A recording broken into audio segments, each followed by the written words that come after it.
Pada video kali ini, gue dapat kesempatan mencicipi sebuah on-camera microphone berukuran kecil yang punya fitur yang menurut gue bakal sangat menarik buat kita bahas. Kira-kira apa?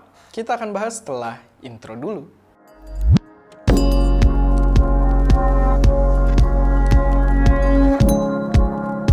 Halo semuanya, selamat datang di channel SM Media dengan gue Erwin yang seperti biasa akan membahas berbagai hal yang berkaitan dengan produksi konten kreatif kayak fotografi, videografi, serta review dari gear-gear pendukungnya. So, kalau kalian tertarik, nggak perlu ragu, langsung aja subscribe dan pastiin notifikasinya diubah ke mode all biar nggak ketinggalan update-update terbaru dari kita. Dan jangan lupa juga buat join server Discord kita biar bisa diskusi dengan kru ST dan audiens lainnya seputar dunia produksi ataupun teknologi.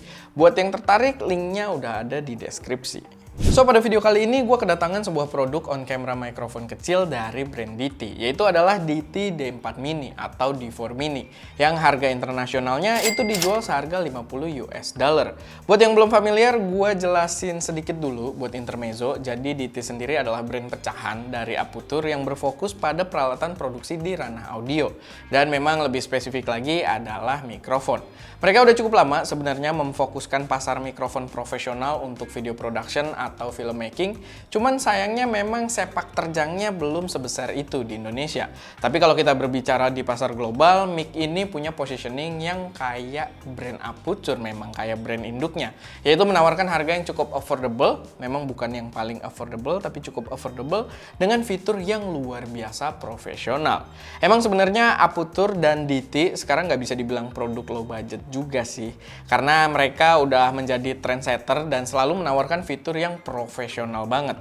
Jadi nggak bisa expect harganya buat sekelas Boya, Mamen, dan kawan-kawannya juga.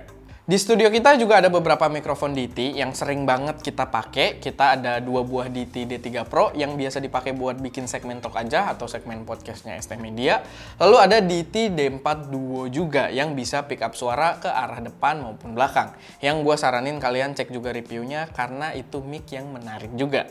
Sama sebenarnya ada beberapa mic wireless mereka juga yang belum pernah gue bahas di YouTube ST Media. Nah, balik lagi ke produknya sendiri, DT D4 Mini ini membawa feel yang benar-benar sama dengan karakter mic-mic DT lainnya. Memiliki aksen warna hitam dan kuning, build quality yang benar-benar terasa metal, membawa shock mount yang profesional juga, dan pastinya ada bulu kucing juga biar meminimalisir noise angin yang berlebihan. Pokoknya overall mic ini terasa well built banget. Selain itu, sama dengan mic pada umumnya, DT D4 Mini ini datang dengan 2 pilihan kabel atau datang dengan 2 kabel langsung di paket penjualannya. TRS to TRS buat ke kamera dan TRS to TRRS untuk menggunakan mic-nya dengan device smartphone. Dan gue suka juga karena DT selalu menyertakan kabelnya dengan aksen warna yang sama dan membuatnya terlihat sangat premium. Dari segi suara, gue nggak bisa kasih insight selain mengutip reviewnya DSLR Video Shooter yang mengatakan kalau hasil level suara yang diberikan mic ini agak lebih tinggi dari Rode Video Micro. Tapi yang jelas di pengetesan gue pribadi, memang mic ini terdengar cukup baik ketika digunakan untuk shoot talking head dan kalau dipakai vlogging dengan jarak genggaman tangan. Oke, jadi ini pengetesan pengambilan audio menggunakan mikrofon tadi DT D4 Mini. Makanya di sini di kameranya udah nggak ada.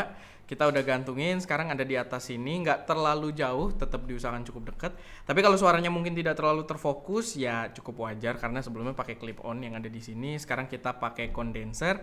Dan kalau kalian kepo posisinya di mana nih, gue turunin dikit. Nah, tuh jadi dia slightly out frame dan benar, biar hilang. Nah, dia slightly out frame dan kayak beginilah kualitas suaranya. Apakah cukup bagus atau enggak buat dipakai talking head? Silahkan kalian nilai sendiri. Oke, ini hasil suara pure dari mic DT D4 Mini. Dan ya, ini pakai shotgun mic aja, on kamera. Clip onnya juga lagi nggak aktif, nggak gue colok. Dan coba Al, boleh ngomong? Halo. Udah halo doang, nggak kreatif sekali ya. Coba sekarang lu ngomong dari sisi belakang kamera. Halo guys. Nah, ini udah dideketin juga, tapi ya harusnya sih suara tetap terfokus ke gua. Jadi ini hasil suara dari DT D4 Mini-nya. Selanjutnya, fitur menarik dari mikrofon ini adalah karena dia sudah dilengkapi dengan RF shielding untuk melindunginya dari intervensi noise yang berasal dari sinyal wireless. Gua juga nggak bisa mendemokannya di sini karena gua nggak punya mic lainnya yang belum dilengkapi RF shield buat pembanding, tapi buat dapat gambaran gua ambil cuplikan dari videonya DSLR Video Shooter lagi buat contoh intervensi sinyalnya.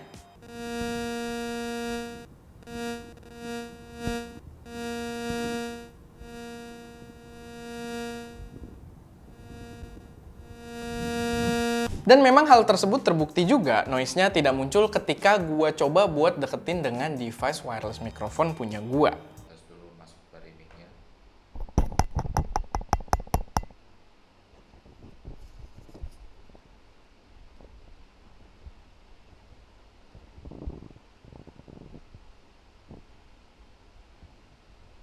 Nah, selanjutnya gue mau bahas ke fitur yang unik banget nih dari mikrofon DT D4 Mini ini. Kayak yang gue bilang tadi, DT itu banyak membawa fitur-fitur yang baru yang bisa jadi trendsetter yang nantinya banyak diikutin oleh brand-brand serupa. Kita sempat coba DT D4 Duo yang menawarkan mic yang dapat menangkap kedua arah. Jadi ngadep depan dan ngadep belakang, dan DT D4 Mini ini menawarkan fitur yang lagi-lagi sangat unik. Jadi kalian bisa lihat mic ini membawa dua buah lubang jack 3,5 mm. Nah, kalau yang satunya itu port biasa, port output buat disambung ke kamera, yang satunya ini adalah untuk input audio. Jadi yang menarik kalau kalian tambahin source audio, misalkan tambahin mic lain dan dicolok ke D4 Mini ini, otomatis dia akan merekam kedua suaranya, dari mic yang dicolok ke input dan dari mic dia sendiri. Dan bahkan dia secara otomatis juga akan memisahkan channel stereonya. Jadi nantinya satu channel buat suara dari mic dia sendiri dan satu lagi buat perekaman dari mic ekstra tadi. Ini implementasi yang menarik karena kita jadi bisa memanfaatkan mic on kamera gini. Jadi kalau nge-shoot temen misalkan kayak gini, kalau nge-shoot temen yang ada di depan kita atau orang lain, itu mereka ngomong suaranya cukup jelas gitu. Kita shot kayak gini ala-ala kalau lagi nge-vlog. Dan di satu sisi kita bisa juga standby pakai mic clip on kita sendiri. Dan kedua mic-nya itu terekam ke kamera yang sama. Oke guys, jadi ini kita lagi bulu tangkis, sekalian gue ngetes mikrofon pakai DT D4 Mini. Dan di sini yang unik adalah gue ngomong lewat mic shotgunnya, jadi harusnya kedengeran dari sini. Jadi mereka nggak kedengeran terlalu ini ya, maksudnya lebih terfokus ke gue karena gue lebih dekat juga gitu dari mic-nya. Cuman di sini gue nyambungin mikrofon ini juga, mikrofon wireless clip-on yang letaknya ada di Ska sebagai wasit dan juga ada di Al, pemain sebelah sana. Mungkin kita coba tes apakah suaranya benar-benar masuk atau enggak. Oke, gue sambil buka kali biar autofokusnya nggak lari-larian. Ska, skor sekarang berapa Ska? Skor sekarang 13-8. Tim Al dan Eko melakukan perselisihan terus dari tadi ya. Al, gimana Al sejauh ini bermain Al? Al, bagaimana Al? Kondisi permainan? Silakan bicara. Iya, jadi malas ngambil bola. Gak asik. Oke, jadi itu pengetesan audionya. Semoga cukup jelas penggambaran fungsi dari si mikrofon ini, dan ya itu aja. Semoga nggak terlalu noise juga karena di sini kita nggak bisa cek audionya karena nggak bawa headset ya. Tapi ya itu aja.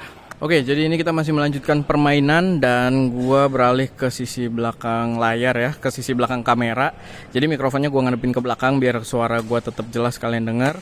Tapi sekarang yang kalian denger nih masih suara gua karena di split ya channelnya.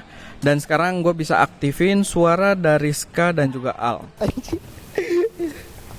Diputar raketnya sekali, dua kali. Oke, satu, jadi ya itu dua, Ska tiga. ngomong, terus si Al siap-siap menyervis. Apa yang Jadi terjadi? kita tahu gitu kondisinya. Nah ini menarik karena gue bisa ngomong dari shotgun mic, tapi bisa ditambahin wireless mikrofon juga. Ya penggunaannya sih balik lagi ke kreatif kalian aja kayak gimana. Cuman menurut gue ini implementasi yang cukup menarik.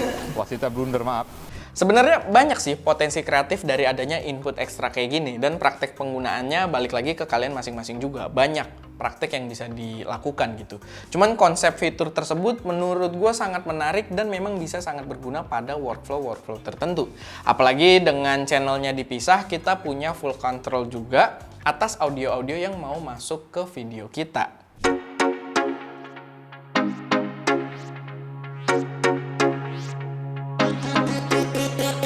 So, bagaimana kesimpulan gue tentang mikrofon ini? Simple. Menurut gue, mic ini memberikan opsi yang menarik di harga yang cukup affordable. Worth it atau enggak? Balik lagi. Apakah fitur-fiturnya bisa berguna di workflow kalian atau enggak? Kalau memang berguna, jelas worth it. Karena fitur yang ditawarkan itu jarang ada di mikrofon lainnya. Dan ya, Paling itu aja buat video kali ini, semoga bermanfaat dan bisa memberi gambaran yang cukup jelas.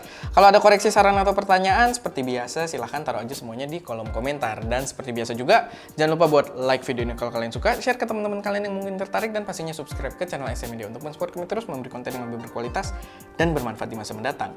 Itu aja, gua Erwin, di belakang kamera ada Ska, dan jangan lupa untuk berkarya.